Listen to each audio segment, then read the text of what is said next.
While we celebrate the top 50 women's achievements today, ladies and gentlemen, we are honored with the presence of our chief guest here with us this evening. Please put your hands together for the Speaker of Parliament, the Honourable Karu Jayasuriya, as he takes on the lectern to give out his message. Ladies and gentlemen, round of applause to the Honourable Karu Jayasuriya, Speaker of Parliament. Good evening, ladies and gentlemen. Ayubowan, Vanakkam, Assalamualaikum. Well, let me say that I am very privileged and honored to be here on this occasion. When I was invited by Dr. Sulochana, I couldn't refuse because I always thought that these are very worthy course that she is doing, and I thought I will be failing in my duty at least for a short time if I don't come and congratulate her for doing this job for the last 7 or 8 years. So I am here, and first time I thank her for coming out with very realistic matters. Of course, he criticized the men, he praised the women. I must say that men also not bad, they have better qualities as well.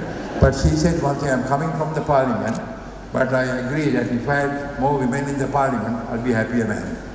I'm only 13, then I will have a very, very peaceful and interesting parliament. So anyway, I'm very happy that we have Honourable Minister Chandani Bandari here, State Minister of Finance, Mr. Ranvi Kamaratne, former State Minister Dr. Sulochana, Australian Ambassador for Women. We welcome you, Madam, here, Your Excellencies, members of the Diplomatic Corps, distinguished invitees, sponsors, panel of judges, award winners, ladies and gentlemen. So I thought this, especially I was very impressed with the motto, taking the Sri Lanka women to the world. So that itself attracted me because this is something we deserve. And Sri Lanka, we are very proud to be having very intelligent, very hardworking and very capable ladies. So therefore this attempt deserves recognition. Please give an applause to the lady behind you, Dr. Sulochana. I wish you many more years of successful operation, because the country needs this. Because with this capability, our women can take this country forward. That is the main idea that I am here. So then you also have started taking the ladies to the Canadian market. In fact, I had the occasion to meet some of those Canadian ladies who were here. Very dynamic, all Sri Lankan origin, very capable. And some of them, I think they have already started connections. And you are taking them to Canada was definitely a step in the right direction. And I'm also very happy to see that you are taking them to Australia with the Australian High Commission here, and Australia also has been supporting us in many ways. I'm also told that you are trying to take them to UK with the High Commission here. With all this, I think we can look forward to a very successful future for our ladies. I also thought I should touch on a few areas where, as far as the ladies are concerned, I know most of the lending agencies, they always feel that ladies are rated highly for settling up debts. In some cases, they talk about 95, 98, 99%. But all loans taken by the ladies are settled at some time. Most of the bankers here will agree with you. So congratulations. Then also the rural women, I think this is the area where I would like to take your give you attention. Most of our ladies are going to Middle East. I'm only talking about the grassroots level, rural ladies that got to be recognized, got to be encouraged. So I would like to ask your attention to them, because I know you have already started the project, but they can eventually be good entrepreneurs, good professionals. Then also we have certain setbacks that we have to settle. Of course, I was listening to the speech by Dr. Hanta Atukorde talking about the infrastructure and also about the private sector. Definitely the government believes in the private sector-led growth. There are no doubt, and with the State Minister of Finance here, and that is the policy of the government. And of course, The government will provide infrastructure. The creation of wealth will certainly be left in the hands of the private sector.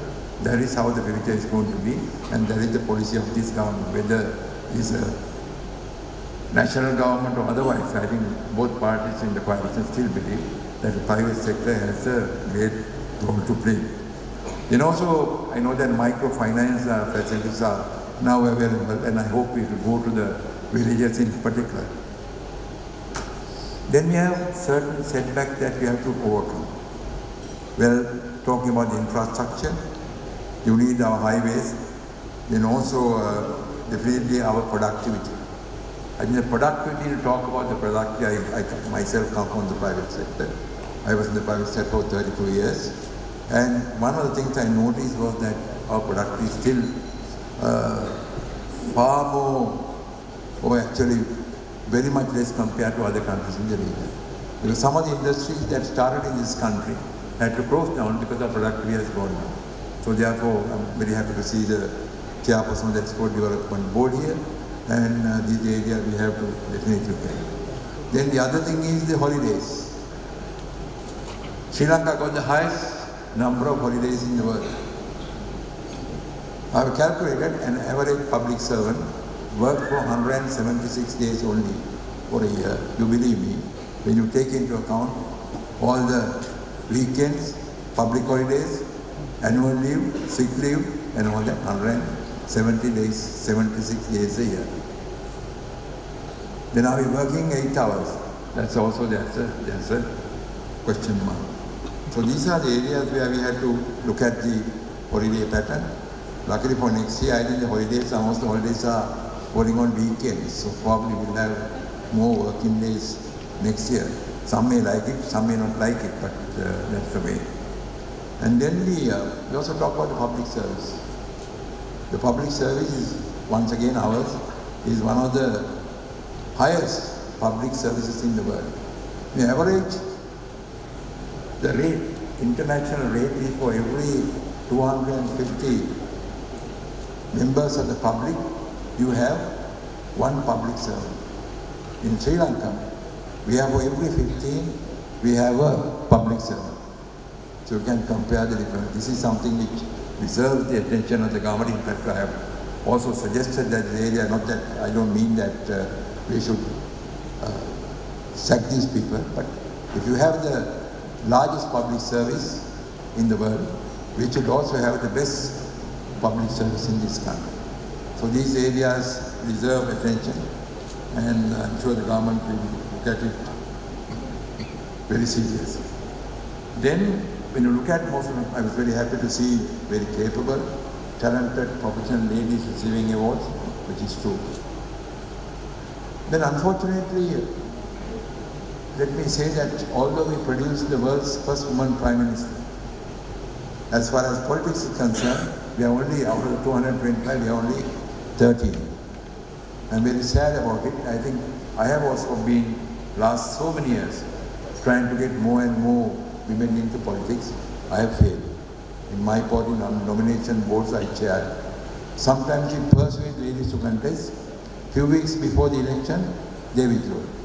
Because I don't blame them, because the political culture here is such that the ladies are subject to various harassments and insults and all that. So therefore, they are very cautious. But of course, recently, thanks the efforts of our lady members in the parliament, they have been agitating for this. So we have been able to bring about legislation so that we'll be able to bring more ladies into the local government. And our hope is that eventually they will step into the provincial councils and then go into the parliament, so that the parliament will also have more lady parliamentarians. That is that. Then I think you ladies must tell me the reason for this. We have close up on 53% of the population are ladies. But ladies don't vote for ladies. I know it is peculiar to Sri Lanka, but I always noticed that when we put forward a lady candidate, the males walk over and they don't get it. So you can explain to me the reason why, but it's something that that Sri Lanka is going through when ladies come to politics. Looking to the future, I still believe that ladies have a long way to go, and the rate things are improving. I was telling Dr. Sulochana, to my knowledge, at least there are 25 billionaires in this, lady billionaires in this country. I counted 25 lady billionaires. Finance Minister asked me for the names, but I said no, I can't give you names. But I know I can count them, or at least near billionaires. But my prayer here is that not billionaires, but eventually let us have dollar billionaires. That's my wish on this day. So with these few words, let me congratulate the top 50 award winners and wish them good luck, and also thank the organizers for inviting me for this function. It's a very pleasant evening, very nice evening. And I was also telling Dr. Sulochana, please look at the export sector, because that is the area where, when you look back to 20, 30 years ago, we had a very good export industry, and for various reasons we have been going into more imports. And I think once again it was Rohan who said, it was Sulochana who said that we are going for more for foreign products than local products. But because I am using cow milk, I don't use milk powder. I am using all local cream. I am using all local shampoo, even local dye. But I think that's only there. But I think we have to look at this aspect very seriously, because I think unless we correct this mismatch, I can say Sri Lanka will have to either export or perish. So I hope you will take this very seriously. Once again, thank you for the nice evening. I wish you good luck and all the best.